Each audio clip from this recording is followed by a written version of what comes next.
Manga de langostas se aproxima a Uruguay. El aumento de temperatura puede haber ayudado a su capacidad de vuelo. El Servicio Nacional de Sanidad y Calidad Agropecuaria actualizó el mapa en que registra el seguimiento de estas nubes de insectos y emitió una señal de peligro para alertar a los productores agrícolas. Las langostas se encuentran a menos de 100 kilómetros de la frontera entre Argentina y Uruguay.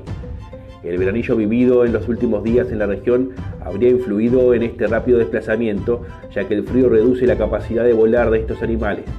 Por el contrario, con temperaturas más altas, idealmente pasando los 23 grados, se muestran muy activas. Si bien parecía que la manga se desplazaba hacia Paraguay y Bolivia, cambió de rumbo durante el fin de semana y voló hacia el suroeste poniendo curso hacia Uruguay. Desde la Secretaría de Agricultura y Ganadería del Ministerio de Producción de Argentina, señalaron que según la última información brindada por técnicos de la zona, ayer se pudo observar la manga de langostas en el ejido de la localidad de Feliciano, provincia de Entre Ríos, cerca del límite con Corrientes. Esta langosta no reviste riesgo para las personas, pero se alimenta a su paso en vegetales, motivo por el cual se alertó a los dueños de campos y productores de la zona.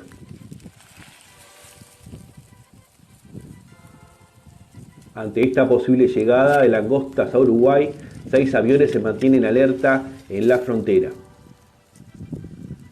El fenómeno reúne unos 400 millones de insectos, informó Uriarte. La chance de que la denominada plaga de las langostas llegue a Uruguay es real, según advirtió el ministro de Ganadería Carlos María Uriarte, quien insistió a denunciar ante sus avistamientos. El jerarca informó sobre el plan de contingencia que tiene nuestro país ante la posible llegada. Hay 6 aviones fumigadores en la frontera con Argentina que están en alerta. Se combatirá la manga con productos químicos que ya fueron autorizados por el gobierno. Hay 6 aviones apostados en la frontera con Argentina que están en alerta a la espera de que la manga eventualmente llegue a Uruguay. Sería prácticamente un control químico con cipermetrina del 15% que la hemos habilitado para su uso. Funcionarios del Ministerio de Ganadería están preparados, asignados en alerta para cumplir su función, agregó.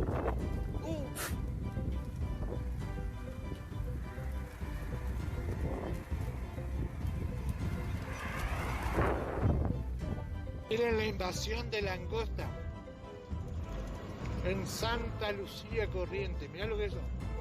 Mirá toda esa nube negra. Langosta. Mirá. Impresionante. Qué locura, loco. ¿Se viene el fin del mundo? Mirá lo que es. Viene pero de lejísimo se ve. Mirá. Mirá. En el programa Buen Día Uruguay entrevistaron a la entomóloga de la Facultad de Ciencias Estrellita Lorier, donde cuenta todas las características de este insecto y además aclara que para combatirlo es mejor hacerlo desde el principio que cuando son adultos. Cuando son adultos carece de efecto. Lo escuchamos. Buenos días.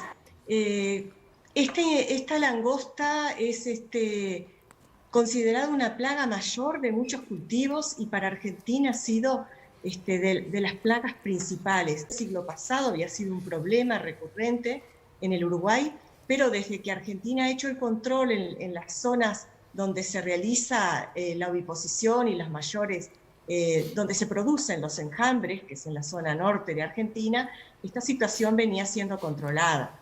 Estrellita, pero esta especie en particular se dice que es rara, que nunca había llegado, que es distinta, por eso nos gustaría vos como experta que nos explique. Esquistocerca cancellata, que es la especie que está produciendo estas mangas, es bien conocida en el Uruguay. Lo único que no ha sido un problema sanitario desde el 1950, de la década del 50, ¿no? 1948 concretamente. Pero es una especie conocida, su área de distribución abarca la de la mayor extensión, abarca Chile, Brasil, Paraguay, el sur de Brasil, el sur, Bolivia y Uruguay. Esa es el área de máxima extensión y es conocida desde hace mucho tiempo. ¿Puede causar daños a humana? no, es una plaga importante de muchos cultivos. ¿De qué se alimenta, Estrellita? Se alimenta, bueno, los daños reportados han sido en trigo, maíz, centeno, sorgo, lino, cebada, tomate, papa, alfalfa, sorgo, caña de azúcar, también árboles cítricos, frutales, otros frutales, perales, durazneros, eucaliptos. No se salva pasturas, nadie, todo. Estrellita. No se salva nada. No, comen de todo. ¿Qué tamaño tiene? Se alimentan de la corteza de los árboles también. Bueno, lo que pasa es que nuestra mirada siempre es muy antropogénica y tratamos de explicarlo todo desde el punto de vista humano. Pero en los ecosistemas, bueno, hay un cierto equilibrio y, por ejemplo, estas especies tienen sus controladores naturales. Lo que ocurre es que en determinadas situaciones donde hay algunas condiciones de clima propicio para que se produzca la reproducción y que ocurran, por ejemplo, en esta zona que les mencionaba, donde desde donde se expande la especie, que es sobre todo Catamarca, La Rioja, el noroeste de Argentina y otras provincias como San Juan, Córdoba. Allí en los inviernos, primavera y verano que han ocurrido lluvias por encima del promedio general, eso hace que esta especie pueda tener nacimientos y hasta tres generaciones en una estación de primavera, verano y otoño. Esta langosta, para diferenciarla de la explosión que hubo aquí en Uruguay en el 2008-2009, que son de las langostas criollas que tenemos siempre, lo que se llama langosta del país o tucura, estas langostas tienen esa particularidad que tienen dos fases, una fase solitaria y una fase gregaria. En la fase solitaria no provocan mayores problemas o problemas apenas locales. El problema es cuando se produce este cambio de la fase solitaria a la fase gregaria, que es producto de un aumento de las densidades. Eso genera todo un cambio morfológico, fisiológico, de la coloración y de comportamiento. Claro. Y es en ese momento que empiezan a migrar. Ahí está. Yo la escuché decir a usted que vuelan 9 horas diarias y que pueden llegar, por la no noche, siempre lo hacen. Por la noche están en reposo. Pero me gustaría que me cuente el tamaño, ¿no? Porque son muy grandes. ¿Cuánto miden? Bueno, en esta especie, como en casi todas las langostas, el macho, por ejemplo, es de menor tamaño, puede llegar a unos 5 centímetros, y la hembra depende mucho de la región y también del desarrollo, qué tamaño puede alcanzar. En Córdoba, por ejemplo, no llega a los 7 centímetros y hay ejemplares que pueden sobrepasar los 8 centímetros. Para el tamaño de una langosta es un tamaño grande, sí, claro. Temperatura.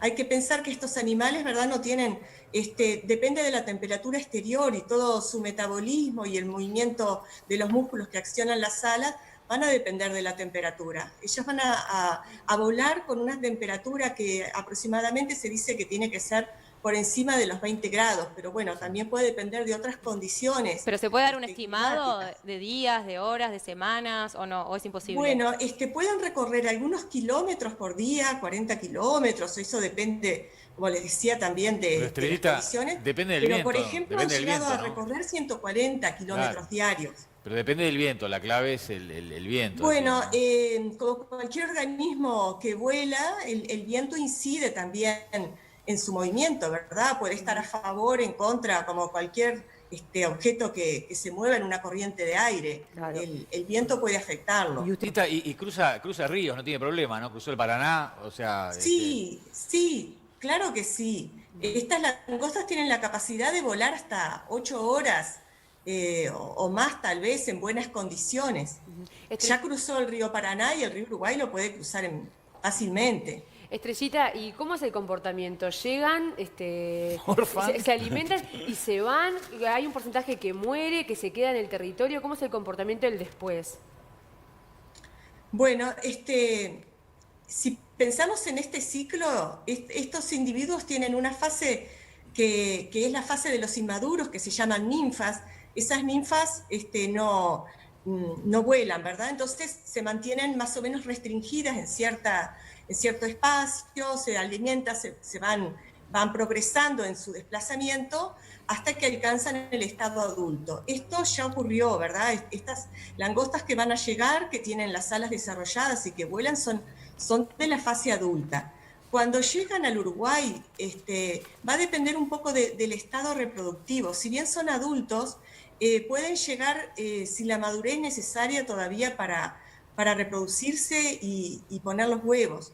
Entonces, se van a ir dispersando, seguramente si llegan los departamentos del litoral van a ser los más afectados. Los registros históricos indican que si la expansión es muy grande, pueden llegar a afectar el centro del país, ¿verdad? El norte, Rivera, Tacuarembó, hasta el centro, y han llegado en otras oportunidades en el Uruguay, llegaron hasta Montevideo, y en las invasiones más grandes hasta el este. Por eso normalmente en las invasiones menores no llegaban. Sí, nosotros pensamos, como para cerrar, que estas cosas ocurren cuando de pronto se baja la atención al control, que realmente el control es efectivo si se hace en las primeras etapas, donde esas ninfas son más susceptibles a los tratamientos, distintos tipos de tratamiento que se puede hacer, y que realmente en esta fase ya de adulto no hay muchas posibilidades, que lo importante es mantener la vigilancia y el control en las zonas de nacimiento y no abandonarlo a pesar de que haya tantos años de que esta plaga no había sido importante. O sea, apostar por el control en las etapas previas, antes de llegar a adulto.